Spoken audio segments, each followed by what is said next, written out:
அஸ்ஸலாமு அலைக்கும் வரஹ்மத்துல்லாஹி வபரகாத்துஹு. அன்பானவர்களே, கண்ணியத்திற்குரியவர்களே, அல்லாஹ் சுப்ஹானஹு வ தஆலா பிரமிக்கத்தக்க வகையில் இந்த நட்சத்திரங்களை, எண்ணில் அடங்காத ஏராளமான நட்சத்திரங்களை தாராளமாக முதல் வானத்திற்கு அலங்காரமாக படைத்திருக்கின்றார்.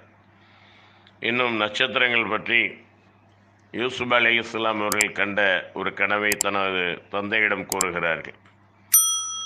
யூசுப் தம் தந்தையாரிடம், என் அருமை தந்தையே, 11 நட்சத்திரங்களும் சூரியனும் சந்திரனும் இவையாவும் எனக்கு சிரம் பணிவதை மெய்யாகவே கனவில் நான் கண்டேன் என்று கூறினார்கள். 12வது அத்தியாயத்தின் 4வது வசனம். அதற்கு பிறகு அவர்களுக்கு அந்த கனவினுடைய பலனாக ஆட்சி அதிகாரங்கள் அவர்களுடைய கைக்கு வந்தது. அவர்களுடைய தாயும் தந்தையும் 11 சகோதரர்களும் அவருடைய ஆட்சியின் கீழ் வந்தார்கள் என்பதை நாம் வரலாறுகளில் பார்க்கின்றோம். இன்னும் அல்லாஹ் சுப்ஹானஹு வ தஆலா கூறுகின்றான், அலம் தர அன்னல்லாஹ யஸ்ஜுது லஹு மன் ஃபிஸ் ஸமாவாதி வ மன் ஃபில் அர்லி வஷ்ஷம்ஸு வல் கமரு வன் நுஜூமு வல் ஜிபாலு வஷ்ஷஜரு வத்தவாபு وكثير من الناس وكثير حق عليه العذاب ومن يهن الله فما له من مكرم إن الله يفعل ما يشاء. வானங்களில் உள்ளவர்களும் பூமியில் உள்ளவர்களும் சூரியனும் சந்திரனும் நட்சத்திரங்களும் மலைகளும் மரங்களும் பிராணிகளும் மனிதர்கள் பெரும்பாலானவர்களும் நிச்சயமாக அல்லாஹுக்கு சுஜூத் செய்து வணங்குகின்றார்கள் என்பதை நீர் பார்க்கவில்லையா? இன்னும் அநேகர் மீது வேதனை விதிக்கப்பட்டு விட்டது. அன்றியும் எவனை அல்லாஹ் இழிவுபடுத்துகின்றானோ அவனை கண்ணியப்படுத்துபவன் எவனும் இல்லை. நிச்சயமாக அல்லாஹ் தான் நாடியதை செய்கிறான். 22வது அத்தியாயத்தின் 18வது வசனம். அன்பானவர்களே, கண்ணியத்திற்குரியவர்களே, அல்லாஹ் சுப்ஹானஹு வ தஆலா முதல் வானத்திற்குத்தான் இவ்வளவு நட்சத்திரங்களையும் அலங்காரமாக ஆக்கியிருப்பதாக இந்த வசனத்தின் மூலம் கூறுகின்றான். இன்ன ஸய்யன்னா ஸமாஅ துன்யா பிஸீனத்தினில் கவாகிப். நிச்சயமாக நாமே பூமிக்கு சமீபமாக இருக்கும் வானத்தை நட்சத்திரங்களின் அழகை கொண்டு அழகுபடுத்தியிருக்கின்றோம். 37வது அத்தியாயம் 6வது வசனம். ஸைத் இப்னு ஹாலித் அல் ஜுஹைனி ரலியல்லாஹு அன்ஹு அவர்கள் அறிவிக்கின்றார்கள், நபி ஸல்லல்லாஹு அலைஹி வஸல்லம் அவர்கள் ஹுதைபியா என்னும் இடத்தில் எங்களுக்கு சுபஹு தொழுகை நடத்தினார்கள். அன்றிரவு மழை பெய்திருந்தது. தொழுகை முடிந்ததும் மக்களை நோக்கி, உங்களுடைய இறைவன் என்ன கூறினான் என்பதை நீங்கள் அறிவீர்களா என்று கேட்டார்கள். அல்லாஹும் அவனுடைய தூதருமே இதை பற்றி நன்கு அறிந்தவர்கள் என்று நாங்கள் கூறினோம். என்னை நம்பிக்கை கொள்ளக்கூடியவர்களும் என்னை நிராகரிக்கக்கூடியவர்களுமான என் அடியார்கள் 2 பிரிவுகளாக ஆனார்கள்.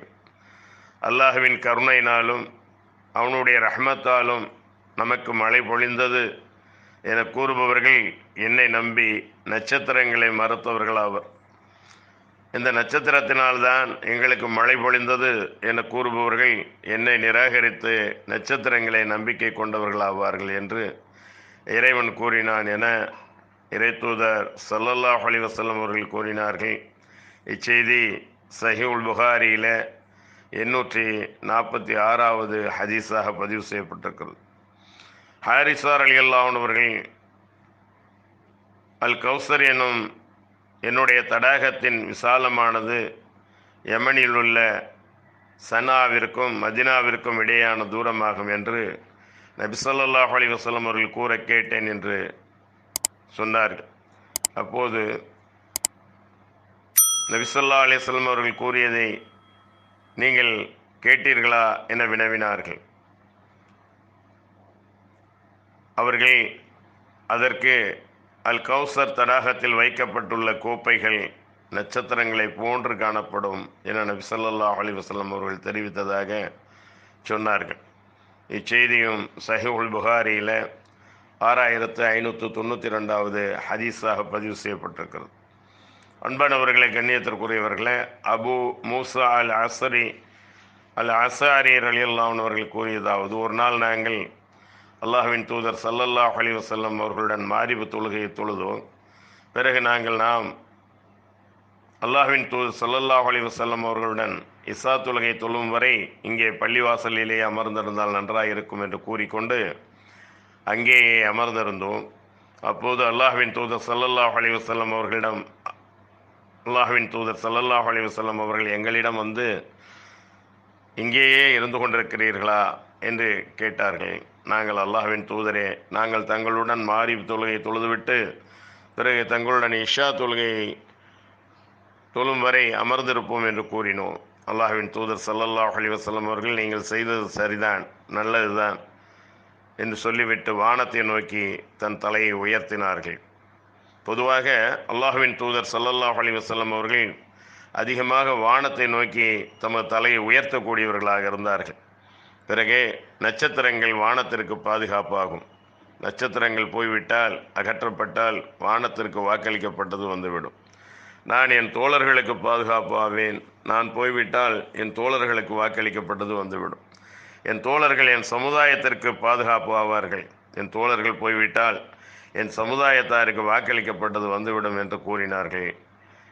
இந்த செய்தி சஹீஹ் முஸ்லிமிலே 4953வது ஹதீஸாக பதிவு செய்யப்பட்டிருக்கிறது.